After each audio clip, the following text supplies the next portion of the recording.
इससे पहले वाले एपिसोड 7 और 8, 7 में हमने देखा था second order reaction when reactants are same, और 8 में हमने देखा था second order reaction when reactants are different. आज हम देखेंगे graphical representation and examples of second order reaction, यानी कि द्वितीय कोटि की अभिक्रिया का ग्राफीय निरूपण और उसके उदाहरण। आपको याद हो तो जब हमने लिखा था second order reaction when reactants are same, तो हमने क्या कहा था K2 is equal to 1/T x/a minus X. जहाँ K2 क्या था, second order rate constant, T time x concentration of product at time T, A क्या था initial concentration of the reactant अभिकारकों की प्रारंभिक सांद्रता, और a माइनस एक्स था remaining concentration of the reactant at time T समय पर अभिकारकों की शेष रह गई सांद्रता। अब यदि इसको ऐसे लिखें कि x/a माइनस एक्स, तो किसके बराबर आ जाएगा Q2T। ये T इधर आ गया, इसके बराबर आ गया।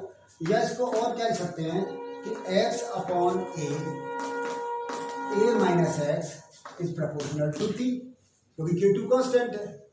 तो क्या हुआ, when we plot a graph between x/a minus X and T we get a straight line.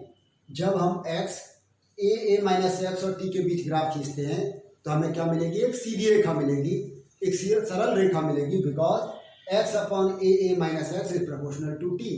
तो यहाँ ग्राफ प्लॉट करें, यहाँ तो क्या रखें x/a माइनस एक्स और यहाँ रखें T, तो हमें क्या मिलेगी, एक सीधी रेखा, एक सरल रेखा मिलेगी, और इसका स्लोप किसके बराबर होगा, स्लोप इक्वल टू K। इसका जो ढाल है वो ढाल किसके बराबर होगा, K2 के बराबर होगा। तो इसका मतलब जब अभिकारक समान हो, when reactants are same and we plot a graph between x/a minus x and T we get a straight line, तो हमें एक सीधी रेखा प्राप्त होती है जब हम x/a माइनस एक्स और T के बीच ग्राफ खींचते हैं, और इसका वक्र का ढाल किसके बराबर होता है, K2 के बराबर होता है। ये पहली बात। अब दूसरा क्या देखेंगे, व्हेन रिएक्टेंट्स आर डिफरेंट, जब अभिकारक अलग अलग हो। तो एपिसोड 8 में आपने देखा था कि जब रेट कांस्टेंट की वैल्यू निकाली थी तब क्या आया था, याद करें इसको, तब आया था K2 is equal to 2.303/T a minus B log ba minus X upon a b minus X. ये कब आया था, ये जब आया था जब रिएक्टेंट्स आर डिफरेंट, जब रिएक्टेंट अलग अलग हो। तो अब इसको ऐसे लिखें तो log ba minus X upon a b minus X, इसको इधर ले जाइए तो क्या आ गया, ये K2 के साथ क्या आ जाएगा, a माइनस बी, और साथ में क्या आ जाएगा इंटू T अपॉन 2.303। क्या आ गया K2, ये T इधर गया और यहाँ आ गया ये माइनस बी, और नीचे क्या आ गया 2.03 इंटू T। अब K2 कांस्टेंट है, A initial concentration of the reactant है, ये भी कांस्टेंट है, B initial concentration of the reactant अभिकारक B की प्रारंभिक सांद्रता, ये भी स्थिरांक है, और 2.303 भी स्थिरांक है। तो हम क्या कह सकते हैं कि log ba minus X upon a b minus X is proportional to T। इसका मतलब क्या हुआ, जब कभी भी हम log ba minus X upon a b minus X और T के बीच ग्राफ प्लॉट करेंगे तो हमें क्या मिलेगी, एक सीधी रेखा मिलेगी, एक सरल रेखा प्राप्त होगी। क्यों, क्योंकि इसके ये डायरेक्टली प्रोपोर्शनल है, यानी कि समानुपाती है। तो ग्राफ प्लॉट कर लीजिए, किसके बीच में, log ba minus X upon a b minus X और T के बीच ग्राफ प्लॉट करें तो हमें क्या मिलेगी, एक स्ट्रेट लाइन मिलेगी, एक सरल रेखा मिलेगी। और स्लोप किसके बराबर होगा, आप समझ गए स्लोप किसके बराबर होगा, यहाँ पर K2 a minus B upon 2.303 के बराबर होगा। तो व्हेन रिएक्टेंट्स आर डिफरेंट, जब अभिकारक भिन्न भिन्न हो, and we plot a graph log ba minus X and ab minus X and T, जब हम log B A minus X और ए बी माइनस एक्स और टी के बीच ग्राफ प्लॉट करें, then we get a straight line, तो हमें एक सरल रेखा या सीधी रेखा प्राप्त होगी। And slope of the curve तथा इस वक्र का ढाल किसके बराबर होगा? k2 a minus B upon 2.303 इसके बराबर होगा। तो ये ग्राफिकल रिप्रेजेंटेशन है। यदि आपसे पूछे कि सेकंड ऑर्डर रिएक्शन का ग्राफिकल रिप्रेजेंटेशन लिखें, द्वितीय कोटि की अभिक्रिया का ग्राफीय निरूपण करें, जब अभिकारक समान हो और अभिकारक अलग अलग हो, तब आप इस प्रकार से कर देंगे। अब हम देखेंगे इसके एग्जाम्पल्स, द्वितीय कोटि की अभिक्रिया के उदाहरण। तो पहले देखेंगे गैसियस एग्जाम्पल या गैसीय उदाहरण।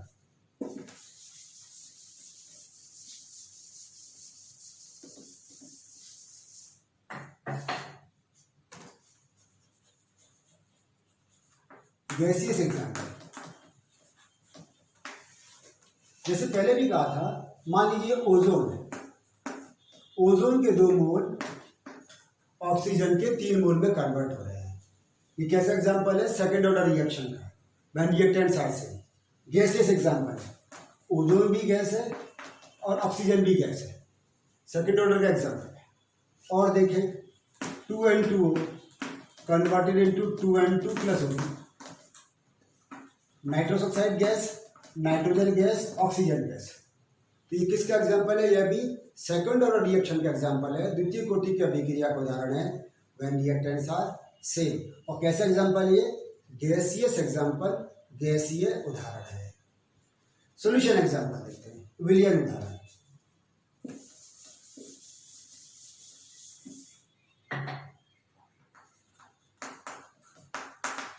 Solution example, hydrolysis of ethyl ester in presence of NaOH। NaOH की उपस्थिति में इथाइल एसीटेट का जल अपघटन। इथाइल एसीटेट का मतलब क्या? CH3COOC2H5, ethyl acetate. किसके? क्षार के द्वारा, सोडियम हाइड्रोक्साइड के द्वारा। तो क्या बनेगा? Sodium acetate plus ethyl alcohol, sodium acetate plus ethyl alcohol. ये लिक्विड है, ये एक्वस, और ये भी एक्वस बनेगा, और ये भी एक्वस।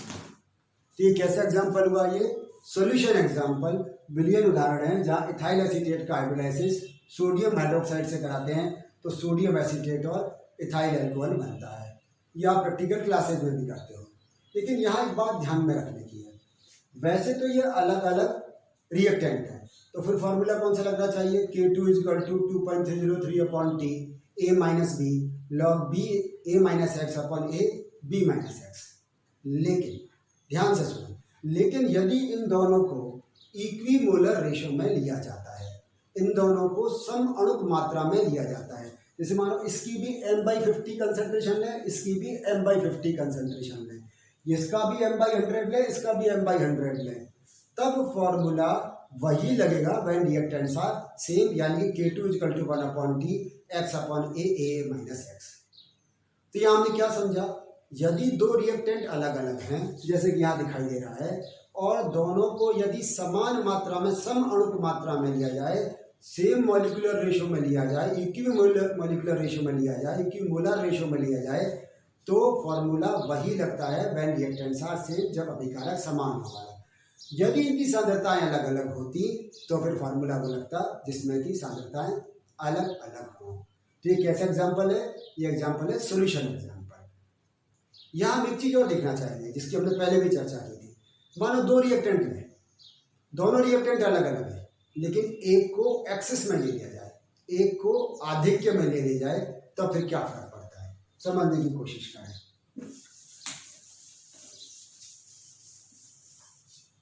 दो रिएक्टेंट डिफरेंट है, तो फॉर्मूला हमारे पास में है K2 = 2.303 upon T A minus B log B A minus X upon A B minus x.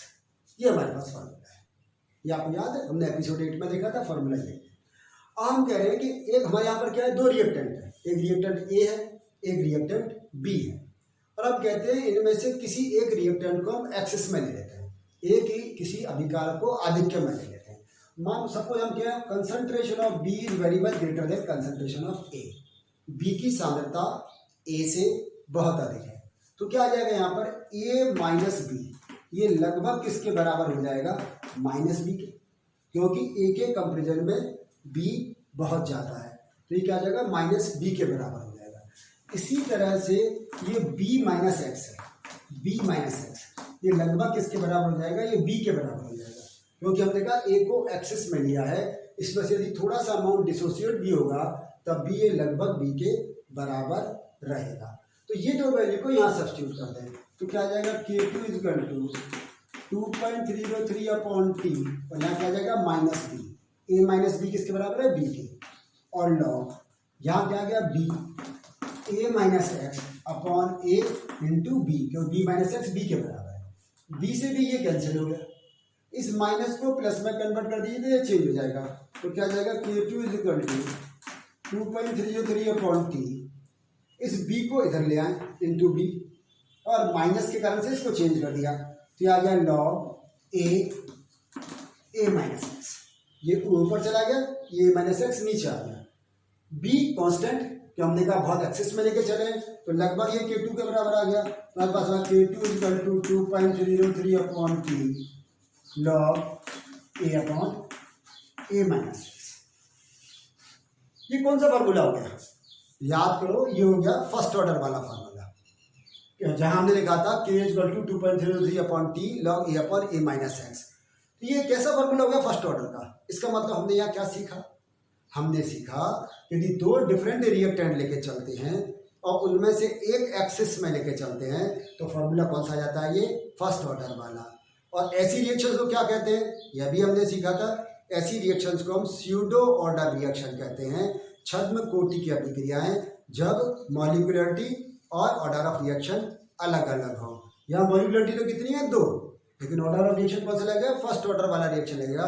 क्यों, क्योंकि एक की कंसंट्रेशन को एक्सिस में लिया गया है। और आपको याद हो उसका एग्जांपल हमने लिया था कि जब एस्टर का हाइड्रोलाइसिस कराते हैं इन प्रेजेंस ऑफ एसिड तो वो एसिटिक एसिड और इथाइल अल्कोहल बनता है। ये कैसा एग्जांपल था, स्यूडो फर्स्ट ऑर्डर का एग्जांपल था, और वहाँ दो रिएक्टेंट होते हुए भी, मॉलिक्यूलरिटी दो होते हुए भी, दोनों रिएक्टेंट के अलग अलग होते हुए हमने फार्मूला कौन सा लगाया था, 2.303 upon T log A upon A minus x, यानी कि फर्स्ट ऑर्डर वाला फार्मूला लगाया था। तो यदि आपसे एग्जाम में पूछता है कि when reactant one of the reactant is in axis, जब एक अभिकारक आधिक्य में लिया जाए तब फार्मूला कौन सा लगेगा, तब आप इसको पूरा निकाल कर दिखा देंगे, क्योंकि ये एग्जाम में क्वेश्चन पहले भी पूछा गया है। तो उसको ध्यान से देख लें। तो हमने इस वाले एपिसोड में हमने क्या सीखा, graphical representation of second order reaction, number 1 when reactants are same, जब अभिकारक समान हो, number 2 when reactants are different. फिर हमने क्या सीखा, examples of second order reaction, उसमें पहला गैसियस एग्जाम्पल और सेकंड वन सोल्यूशन एग्जाम्पल, गैसीय उदाहरण और विलयन उदाहरण। और विलयन उदाहरण में भी हमने देखा था कि यदि दोनों रिएक्टेंट को इक्विमोलर रेशो में लिया जाए तो वो सेम रिएक्टेंट वाला फार्मूला ही लागू होता है। और इसके बाद फिर लास्ट में हमने सीखा when one of the reactant is taken in excess, जब एक अभिकारक को आधिक्य में लिया जाए तो फार्मूला कौन सा लगता है, फर्स्ट ऑर्डर वाला फार्मूला लगता है। धन्यवाद। कितने